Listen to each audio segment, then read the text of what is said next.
Hey there. I didn't see you there. How's it going? I'm good.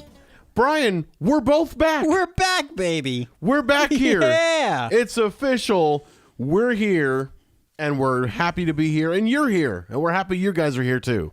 Yeah. Welcome to episode number 17 of the Casual Movie Club. Tender, at the tender number of 17. That's right. And we appreciate you guys hanging with us for all these episodes so far. We threw a couple of curveballs at you with both mine and Brian's mini-sodes. And you may see those from time to time just when we can't gather together and chant our podcast episodes and call upon the spirits of movies together. And podcasting. Yes. That kind of worked, right? Yeah, it kind of worked. Okay. What movie did we just sit through? And I mean that literally. We sat through this. Oh, I think the suspense is just way more than The Craft from 1996 deserves. Yeah. A real stinker. God, that was awful. Now wait a minute. Are we going to get curses put on us for not liking this movie? I'd like to see him try. Well, yeah. Well, we can always invoke Manon. Was he French? I have no idea. Let's jump right into this. Yeah. This garbage pile of a movie. Which, by the way, can we just call upon a little bit of our recollection? Who picked this movie? I picked this movie. Am I 2 for 2? You I'm looking at our list of previous movies. So I think you picked Interstellar. I did pick No, that was a rando. Yeah, because we haven't done randos in a while. No, we haven't. So you picked Blues Brothers 2000, which is currently at the bottom. That may change, I have a feeling. Yeah. Wild Wild West, I believe you picked. I picked that one. No, did I pick that or did you pick that? I think I picked that. Yeah, I think you did too. Persona was a rando. In my defense, I think I picked Wild Wild West because you said that you liked it. Right. But that movie, I would take hand over foot. I would take that over The Craft. Really? I would not. Lord. I would watch The Craft over Wild Wild West. That's okay. I disagree with you. I'm not saying I like it. Me neither, because I don't. But yeah, The Craft was a terrible movie. Yeah. Well, for me, it started out fine. It was decent. I was ready to go along with it. It was about maybe a quarter way through. I was just gonna say that it started out fine. I really had no problem with it, and then it just seemed like whatever quality control just plummeted as the story went on. Yeah, dude, the visual effects got out of hand at the end there. I think I mentioned this to you during the course of the film. I liked the movie better when it seemed like everything spooky happening was just a coincidence. Yes. So expound upon that. So new girl comes in from out of town. She meets up with these three girls. And that's a trope, right? Yeah, new girl, new in town. New girl, new girl, new in town, is the outcast, finds a group of weird people. She's not even a fish out of water, really, because she's coming from San Francisco, a big city. Yeah. It's not like she's out of place. It's just everyone she interacts with is just rude to her, inexplicably. Right. There's no reason for them to be rude to her. Well, but aren't and I'm not intending to make a huge generalization, but isn't it common for kids to sort of be more bully-like? Yeah, for the new kid. So like they're more likely to bully a new kid or Yeah. So that's kind of not unexpected. Right, and I get that. Yeah. So these three girls are purported to be witches. They're practicing witches, and the new girl comes into town. They sense that she's a witch also. For Neve Campbell, Bonnie, she looks over at the new girl, Sarah, by the way. She's balancing her pencil on her desk. Now, this is something that I've seen people do. It's not out of the realm of possibility. But it was things like that. I just tried it, didn't work. You're using a ballpoint pen. You have to use a number 2 pencil, John. Yeah, okay. Ah, man, they just showed it to you. But so there's things like balancing the pencil. There's other things like Chris suddenly falling in love with her. Oh God! There was butterflies kind of flowing around them and stuff. It's just everything magical happened to them could have been explained away as like coincidence or just chance. Right. When later on in the movie, I guess maybe halfway through, maybe 2/3 in, the magic got more explicit, and for me, the movie and the story even suffered. I feel like the story just stopped. Because it seemed like, and again, spoiler alert, but whatever, that's not new to this podcast. As soon as Chris was killed, the story just ended there, I feel like. But it was basically the aftermath of how that tore up this group of friends/witches. And I was not sure of what the time frame was. Was this all the same day or was this a few days later? And there was not it was implied that Sarah wanted out of this little witches circle, and then they just they find her in the bathroom, and they're like, oh, well, you want out, huh? And she's like, well, I never said that. Well, they had the dream the night before too. It's like how there's just it suffered from time issues. You mentioned that earlier. Right. They would go from scene to scene, and you weren't sure if this was the same day, this was a new day. Right, and also when they were doing their even before that,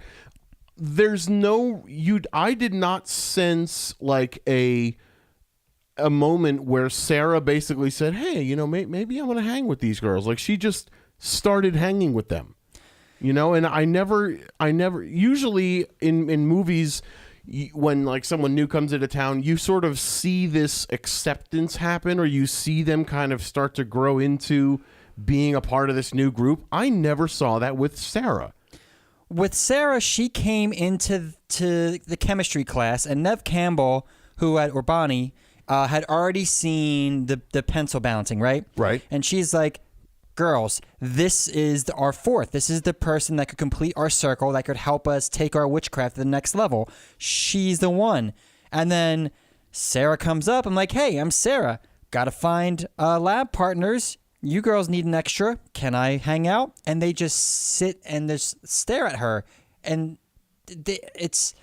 And then she's like, okay, whatever. All right, whatever, and walks leave. away. The next thing you know, they're all hanging out together. They're all hanging out. Like, what happened? Like, what was... How did they get together?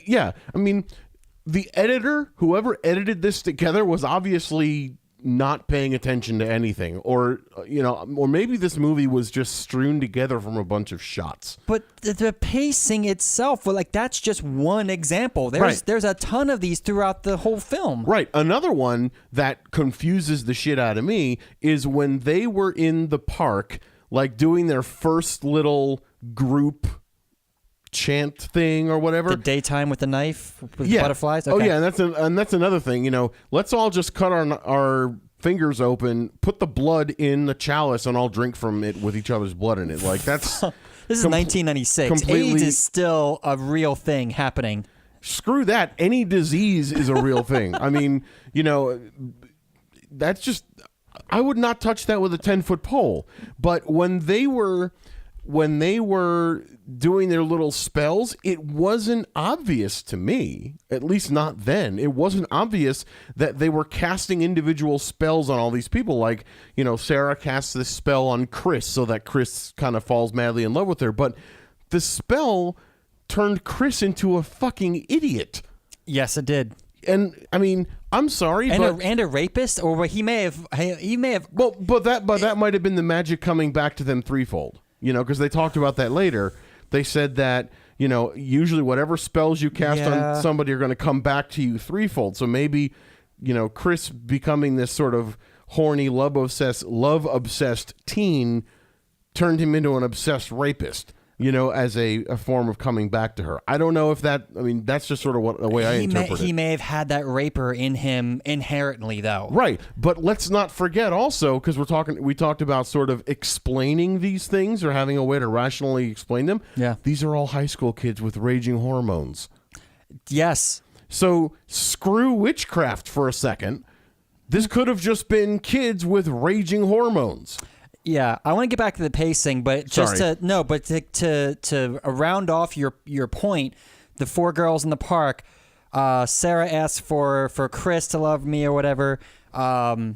Rochelle, the black girl, she's like, I want people to stop picking on me, or if they pick on me, they get it back to them. Like right. I remember your glue scenario. Yeah. Bonnie is Did that even happen? It did, but this is what I'm coming back to. Okay. Like, they're all casting spells, they're all sitting in a circle, and like, I want this, I want this, I want this. And then Nancy says, I want Manon inside me and have ultimate power. Glug, glug, glug, glug, glug, glug, glug, glug. So, yeah, the thing about, like it was an afterthought. The thing about this, though, is Sarah's spell seems to work the next day, right? Yeah. Bonnie's spell is delayed by weeks, it seems like, because she's continually going to the doctor for like skin graft surgery or scar removal surgery, something like whatever. That. And we never find out where she got those scars from, by the way. Yeah, just like I'm interested knowing her trauma. Like, did you take a shower in acid? I mean, how did you... These things are terrible. Right, because not to mention the scars on Neve Campbell's body were in such specific places. She didn't have any scars on her face. She didn't have any scars on her legs. It was all just the top of her back. And there was a little bit on her shoulders and upper arm also. Right, but how did they get there? Right. So the other thing, though, Rochelle's spell needed some extra oomph. And who helped her out with that? Sarah did. Remember, she bumped into Laura, the blonde girl, and took out some of her hair? Yeah. Like, that was part of that spell. Okay. So I'm saying, like, there was no explanation. It was all just like, well, I guess this is how it works.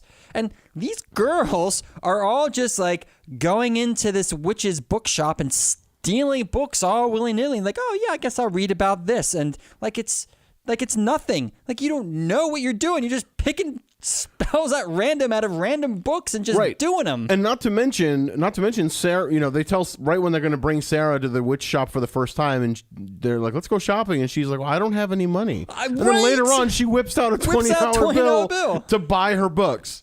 So, like, why are you lying to your friends? Well, why are you lying to your friends? But what is the purpose of putting that line in there in the script if she has money to begin with? After that, when they're leaving the bookshop and they're walking down the street and the homeless guy is chasing Sarah, right? Yeah. This is another pacing thing that really bothered me. So they run across the street. The homeless man is chasing after Sarah with a snake. He gets hit by a car. It's a brutal scene. You see... Whoa, what's going on there? Sorry, please continue. I found a picture that I really want you to post. I really want to post on Instagram, but I hit play and it started playing a slideshow. But it's this. You see this picture of Nancy with this crazed look on her face. Yeah. We have to put that as. I'll definitely put that on there. We got off track. No, but what I'm saying is, after the bookshop, after the homeless guy got ran over, they run to some park that has couches and stuff set up, right? And they're hanging out and they're catching their breath and they're like, I guess, recapping themselves to each other. Right. Sarah leaves. Sarah's like, you girls are freaking me out. I'm out of here. She leaves. The very next scene, she's on the rooftop with Chris at like a makeout party, I guess. Right. When is this? Yes. Like, this is literally the next scene. Oh, you girls are creeping me out. It's not after, it's dark out. Right. Who knows what time it is, but it's dark out. And the very next scene, she's making out with Chris on this rooftop. Yeah. Like, there was no exposition. Right. There was no, there's no, how did you get here? Like, nothing. I would have even settled for a crossfade.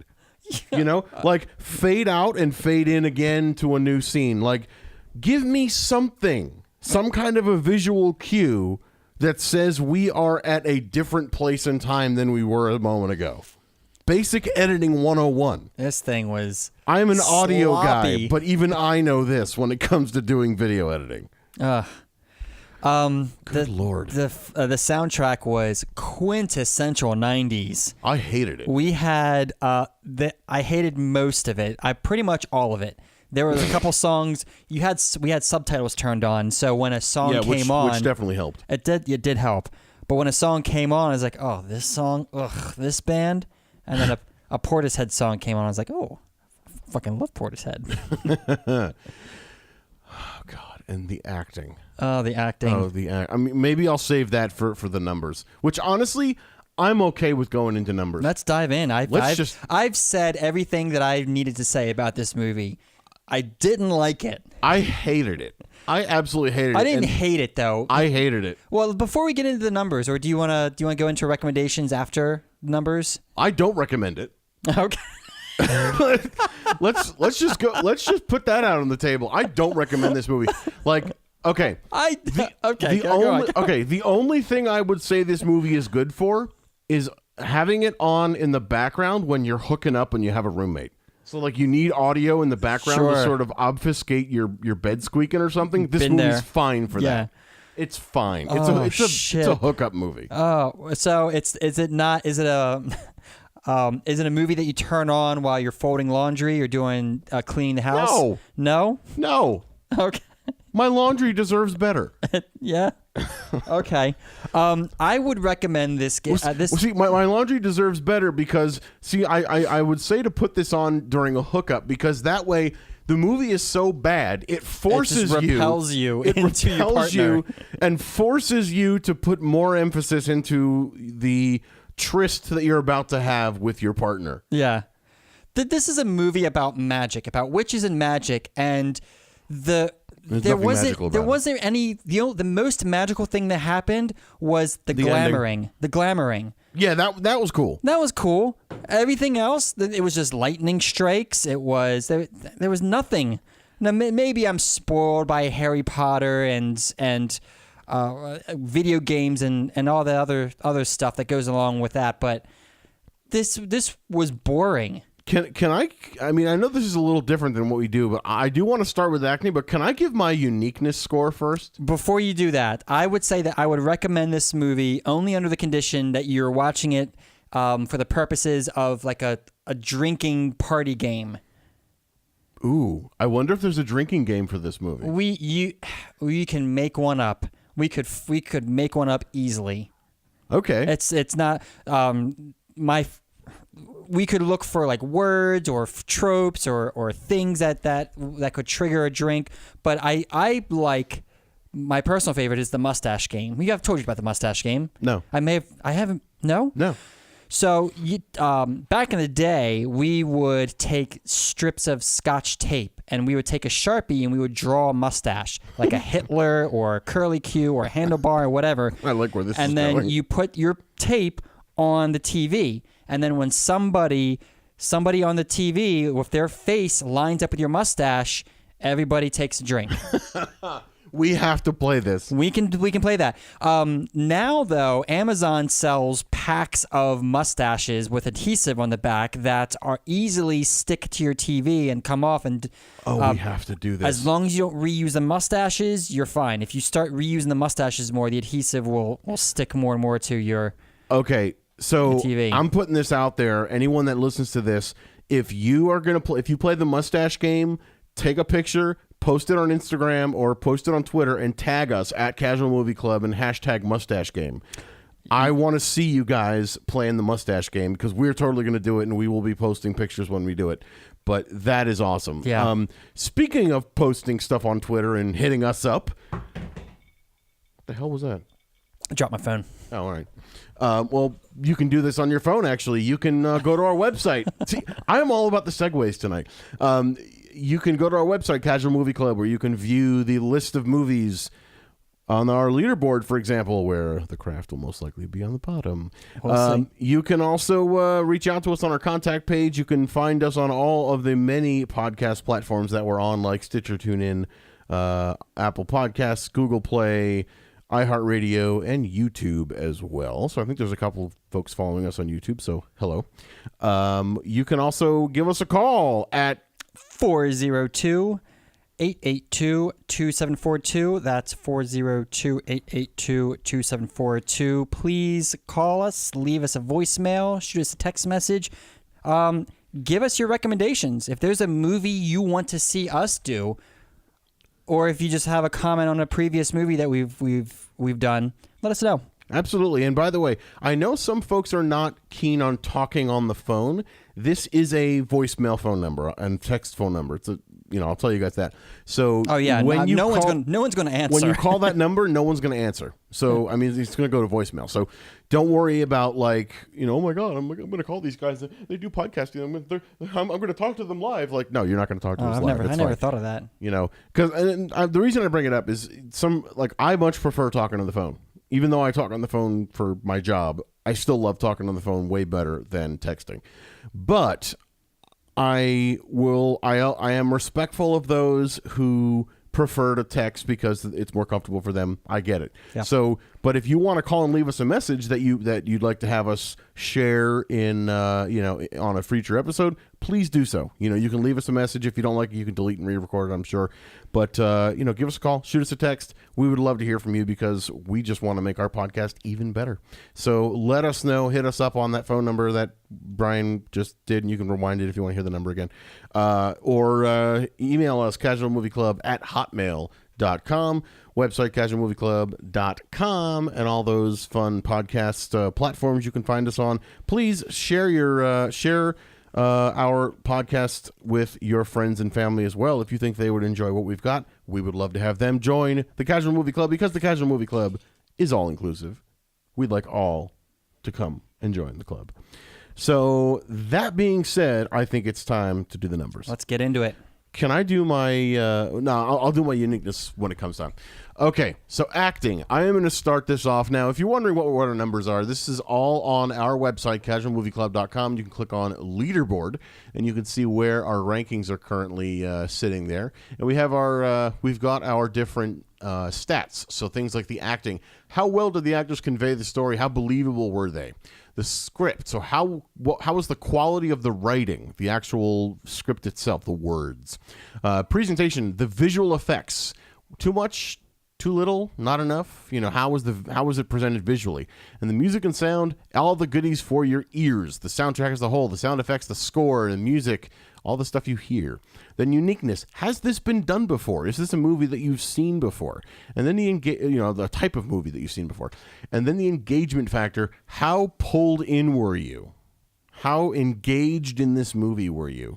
Were you on your phone tweeting at Casual Movie Club about how bad the craft is, or were you engaged and glued to the screen to where you didn't even know you had a Twitter account? So wow. That's a good description. Yeah. Right? All right.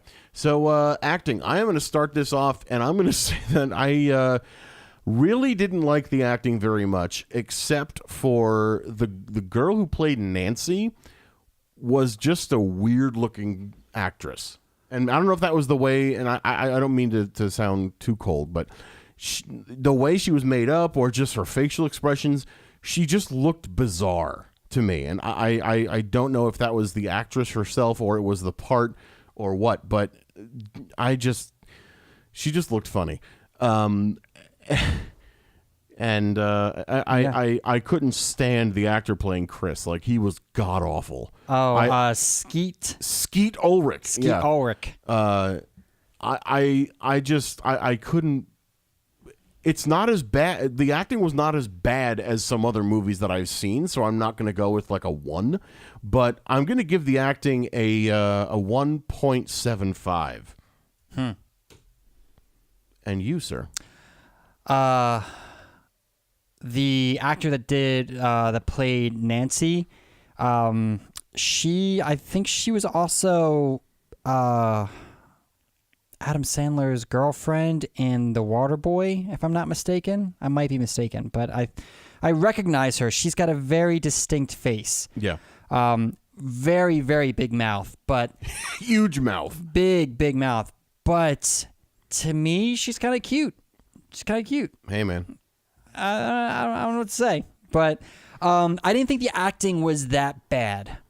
It wasn't great. We've seen worse performances together, anyway, in my opinion.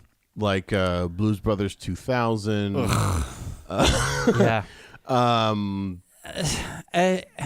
Yeah, that has acting in Blues Brothers was a 1.88, so I don't know that it gets much worse. But let's see how much higher your score is to mine. It's not much higher. I thought the acting was poor, but I think it's more due to the fact that the movie itself hasn't aged that well. I agree. You better not give this anything higher than like a 2.5. No, I was going to do 2 even, but since you put it that way, 2.51 is where I'm going. You're kidding me, right? I am kidding you. I'm doing a 2 even. 2 even? Okay, cool. Yeah. So, oh my goodness. Well, okay, I'm not going to say what I'm... Okay, are you sure about that? I'm going for 2 even, yeah. All right. So, the script. How do you feel about the script? How well was the dialogue written? This was a real stinker. I didn't like it at all. They did what they set out to do, and they told a story. If you want to call it that. I do. There was just so many loose ends too. The good witch who owned the bookshop, like Sarah was in there, and they just. Apparently she's a good witch. Her store was built on a place of power, and Sarah runs in there for help and protection. Then she runs away. And then you never see never see her again. Right. And what the fuck happened that caused her to run away? Like, the store didn't blow up. It looked like it blew up, but it turned out to be a glamour. Totally unused character. Like, what the fuck? So this was a mess. It was all over the place. I'm going to give the script a 1.5. 1.5 stars. Okay. I agree completely with everything you said. I think that, and I'm going to chalk some of this up to bad editing also, because we don't know how much of the script was chopped out on the cutting room floor. So true. That doesn't say much. I'll give it that it doesn't say much, but I feel like there were way too many plot holes and way too many things left unsaid, and sort of the viewer was expected to just figure shit out, which I understand that some parts of a movie or some movies kind of need a little bit of that, but this was lacking it way too much. 1.5 as well. I'm not going to go back and do any research on this, and I probably should have read a little bit of the IMDb page, but I'm not going to. But there was one point in the movie after Chris's death where Sarah was all distraught, and she's like, oh, they've already killed people. They've already killed Chris and Ray. And I'm like... Who the fuck is Ray? Who is Ray? Is that the homeless guy with the snake running around? When did anyone ever find out his name? He's the only other person that I can think of who died. Yeah. Besides all those poor sharks. Right, exactly. That's another... That's another thing. Right. So presentation, editing and visual effects usage. I may have already said everything I want to say about this. Some of the editing was really sloppy, especially the lack of any kind of transitions or any kind of things to indicate that we're going between time periods. And again, I don't know how much of the horrible storytelling was a result of the editing. So I am just going to give the presentation a 1. I'm going to give a little bit more of, I was going to say a 1, but I was going to say they're getting something for effort, that they didn't just completely, edit this together in like Windows Movie Maker, like there was some degree of effort put in there. Uh-huh. It's just it's not nearly enough as it should have been. So I'm going to give it a 1.5 for editing and presentation and that sort of thing. But what do you think? Editing and presentation, we're talking about the visual effects, how they were used, too much, not enough, that kind of deal. Yeah. And visual effects pretty much sucked. I just want to put that at the tail end of mine. The explosion at and I'm using air quotes here, the explosion at the Good Witch's bookstore was fine, I guess. It was horribly green screen. It was. It was like ridiculous When green screen. Nancy summoned Manon into her, like the witch god or whatever. She was struck by lightning. That was a little cheesy. There weren't a lot of visual effects though, and the ones that they had were used they were used poorly. Mm-hmm. The one thing that really fucked me up at the end, Rochelle and Bonnie run away, and it's Sarah versus Nancy. Both of them have Manon channeling through their veins or whatever. They're having the big witch off, and there's nothing. It's anticlimactic. Sarah hides in the mirror, and then they both fly through the air against the wall and are like suspended against the wall while Nancy's hitting at Sarah. They both fall down, and then Sarah kicks Nancy across down a long hallway into a mirror, and then what pissed me off is the glass. Nancy falls into the mirror, falls to the ground, the glass in the mirror falls, and then they superimpose falling glass. Oh, yeah. What the fuck are you doing? And don't forget the dresser that just like slams Sarah into the wall. Why was that necessary? Yeah. You don't even, I mean, there's no indication that Sarah didn't pull that herself or that Nancy did it to her. There's no indication of that at all. It's just, here's a random dresser just sliding across the room and smacking somebody into the fucking wall. John, tell me what the superimposed glass falling was for. I don't have a clue. What was that about? I have no idea. What was that about? Oh, my God. That was infuriating. So what's your score for presentation? 2. Why? I'll change it up. Because they had visual effects. I'll give it a 1 point. I'll do my take backsies. I'll give it a 1.5 stars. Okay. 1.5. Right. Jesus. Music and sound. Brian. Well, Music and sound. This is more fun than watching the movie. Shitting on it is way more fun. Yeah.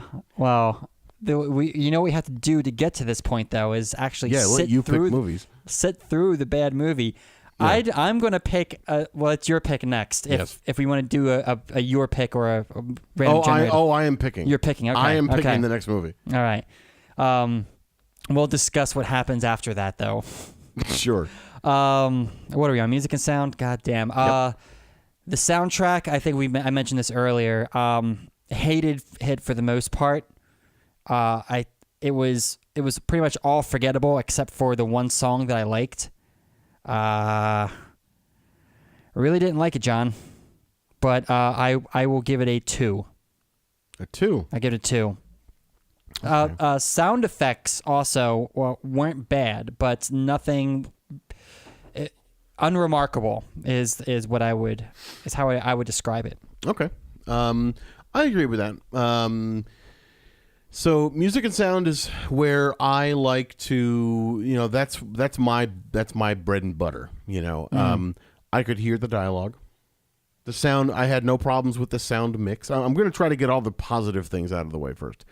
It was mixed in stereo. There was a good blend of that. But apart from the work of the actual sound mixer, he did a good job.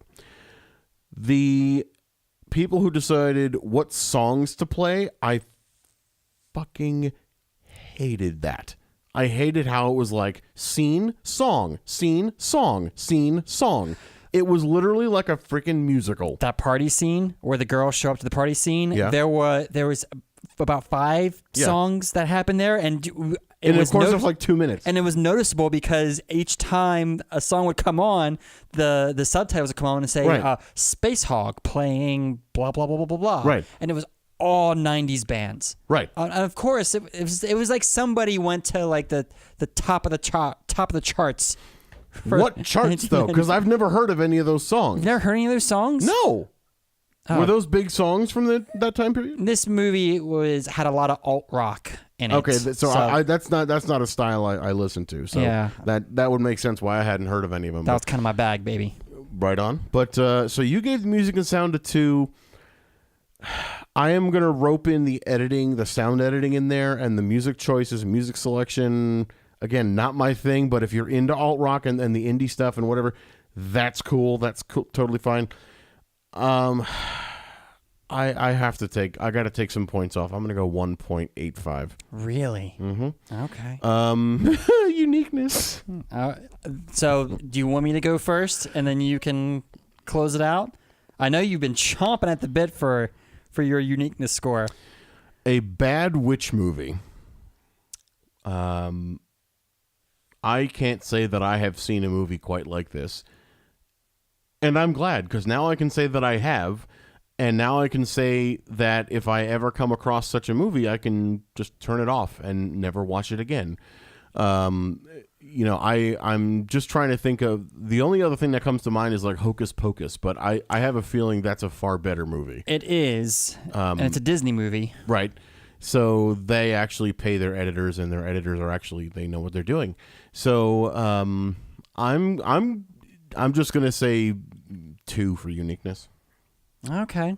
All right. There was a movie that came out in the 90s. I don't remember what year it was. I think it was mid-90s. But I think it was Sandra Bullock and Nicole Kidman, and they were witch sisters. And it wasn't good, but it wasn't bad on the level of The Craft. I feel like any movie with Sandra Bullock is better than like Sandra Bullock elevates whatever movie she's in. Yeah. Even the miscongeniality. It reminded me a lot of like if Sabrina the Teenage Witch had a sister, and it was a movie with Sandra Bullock and Nicole Kidman. I saw it maybe once or twice. Okay. I don't really remember the details of it, but I remember it was a 90s movie, and that's probably the closest thing to The Craft that I can think of. So, okay.